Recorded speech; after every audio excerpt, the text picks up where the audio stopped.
Vous êtes congestionné? Vous avez mal à la tête et vous vous sentez un peu fiévreux? S'agit-il d'un rhume, de la grippe ou d'autre chose? Un nouveau sondage réalisé par Léger Marketing révèle que la majorité des Canadiens ne savent pas faire la différence entre une sinusite, un rhume banal et la grippe, incluant la grippe H1N1. Mais la grippe, il y a de la fièvre. On a mal partout dans les os, des muscles. Une sinusite et une rhume, je pense qu'on a mal au sinus. Ça le dit, sinusite. Rhume, je suis pas un rhumatologue, mais je pourrais pas te le dire. Le rhume, c'est quand le nez coule, quand on commence à tousser un peu. Peut-être un petit peu mal à la gorge. Parce que souvent, on a mal interprété. On dit souvent qu'on a un rhume alors qu'on a une grippe. Un, je pense, qui est plus viral alors que l'autre l'est moins. Au niveau de la sinusite, selon moi, ce n'est qu'une congestion au niveau du nez, là. Mais autre que ça, il faudrait demander à des experts. Selon le Dr Lavigne, un spécialiste des sinus, il est surprenant de constater à quel point les Canadiens ne savent pas reconnaître les symptômes des maladies saisonnières cette année plus que jamais. Les symptômes de la grippe, du rhume et de la sinusite, ce sont toutes des maladies de voie respiratoire supérieure. Le rhume étant de 24-36 heures avec un ennui de la voie respiratoire supérieure. La grippe, beaucoup plus d'atteinte de l'état général et une fatigue, des myalgies.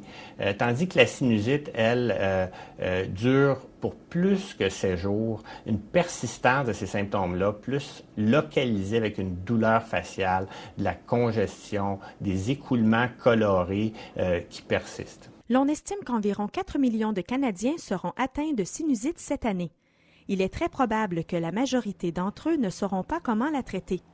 Les résultats du sondage Léger Marketing indiquent que la moitié des répondants croient à tort qu'une sinusite devrait être traitée avec des antibiotiques. Oui, les options de traitement pour la sinusite, il faut contrôler l'inflammation locale au niveau du nez qui entraîne la congestion, les sécrétions et les pressions faciales.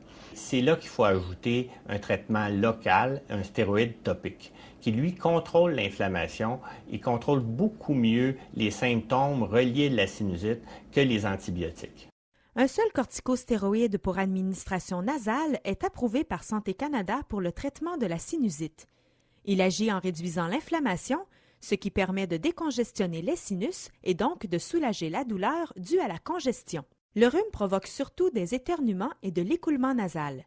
Il peut être traité à la maison avec du repos, du thé et de la soupe au poulet. Il n'est pas nécessaire de voir un médecin pour soulager les symptômes. Les symptômes de la grippe sont la fièvre, les douleurs aux muscles et les frissons. Si ces symptômes durent plus de 5 jours, il est préférable de consulter un médecin. La sinusite entraîne de la congestion nasale, des douleurs au visage et un mal de tête. Elle devrait être traitée par un médecin. Pour en savoir davantage sur les symptômes de la sinusite et sur les options de traitement disponibles, consultez votre médecin. Un reportage de Joanne Joyal.